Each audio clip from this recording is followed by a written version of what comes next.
हुजूर जब हिजरत करके मदीना जाने लगे तो हुजूर की आरज़ू थी कि मैं बैतुल्लाह के अंदर 2 रकत नफल पढ़ दूं। अल्लाह के हबीब सल्लल्लाहु अलैहि वसल्लम बैतुल्लाह की तरफ जाते हैं तो बनी शैबा का वो जवान जिसका नाम उस्मान बिन तलहा है, उसके पास चाबी थी। हुजूर फरमाते इसका दरवाजा खोलो, मैं 2 रकत नफल पढ़ना चाहता हूँ। तो उसने कहा मैं आपको नहीं पढ़ने दूंगा। हुजूर ने फिर कहा, उसने इनकार कर दिया। हुजूर वहां से पलटने लगे तो इरशाद फरमाते उस्मान एक वक्त आएगा कि ये चाबी मेरे पास होगी। हुजूर वापस लौट आए, मदीना चले गए और फिर 10,000 का लश्कर लेकर के आप मक्कातुल मुकर्रमा की तरफ तशरीफ लाते हैं और अबू सफियान हाथ जोड़ के कहता है कि बंदा नवाज माफ फरमा दे। तो हुजूर फरमाते मन दाखिला दारा अबी सुफियानन वहुव आमिनन, फरमाए जो तेरे घर में दाखिल हो जाएगा उसको अमान दी जाती है, जो सहने हरम में दाखिल होगा उसको भी अमान है, जो अंदर से कुंडियां बंद कर ले उसके लिए भी अमान है। और फिर हुजूर जब फातेह बन के मक्का में दाखिल होते हैं, आप फातिहीन को पढ़ के देख लीजिए उनके अंदाज क्या होते हैं। नेपोलियन बहुत बड़ा फातेह गुजरा है, जब वो फातेह बन के गुजरता था तो बस्तियों की बस्तियां उजाड़ देता था, लेकिन मेरे करीम आका जब मक्का में दाखिल होते हैं, रावी लिखता है कि हुजूर की पेशानी ऊंट की कोहान के साथ लगी हुई थी। इस तवाज़ो इनकिसारी से आप मक्का में दाखिल होते हैं और फिर दुश्मन लाइन में खड़े हैं। अब उन्हें अपनी करतूतों का पता था कि हमने इस पैगंबर को कितने दुख दिए हैं, लेकिन हुजूर की मोहब्बतें देखें। फरमाया ला तस्रीबा अलैकुमुल यौम, फरमाया आज के दिन तुम पर कोई मुआखजा नहीं। फरमाया मैं तुमसे वही कहूंगा जो मेरे भाई यूसुफ ने अपने भाइयों को कहा था। फरमाया जाओ, मैं मोहम्मद ने तुम सबको माफ फरमा दिया।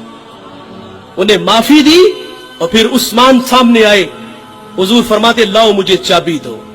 हुजूर ने बैतुल्लाह में आप दाखिल हुए, बुत उतारे और वहां अल्लाह को सजदा किया। यार उस्मान बिन तलहा जिन्होंने हुजूर को चाबी नहीं दी थी, हुजूर की कमाल शफकत, बस इतना कर लिया जाता कि उस्मान से चाबी ले ली जाती और हुजूर के वफादार सहाबा सबकी आरजू थी कि ये चाबी हमें मिले। हुजूर अबू बकर को दे देते, हजरत उमर को दे देते, उस्मान गनी मौले अली को दे देते, लेकिन हुजूर जब अल्लाह को सजदा करके बाहर निकले, उस्मान सामने खड़े हैं। हुजूर फरमाते ये लो उस्मान, ये चाबी तुम्हारे पास ही रहेगी। ये अखलाक है, ये किरदार है।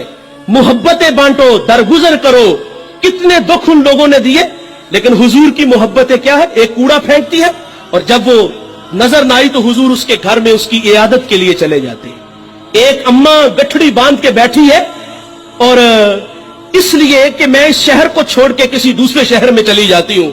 इत्तेफाक से हुजूर गुजरे, फरमाया अम्मा खैरियत, कहा ये गठड़ी मेरे सर पे रख दो।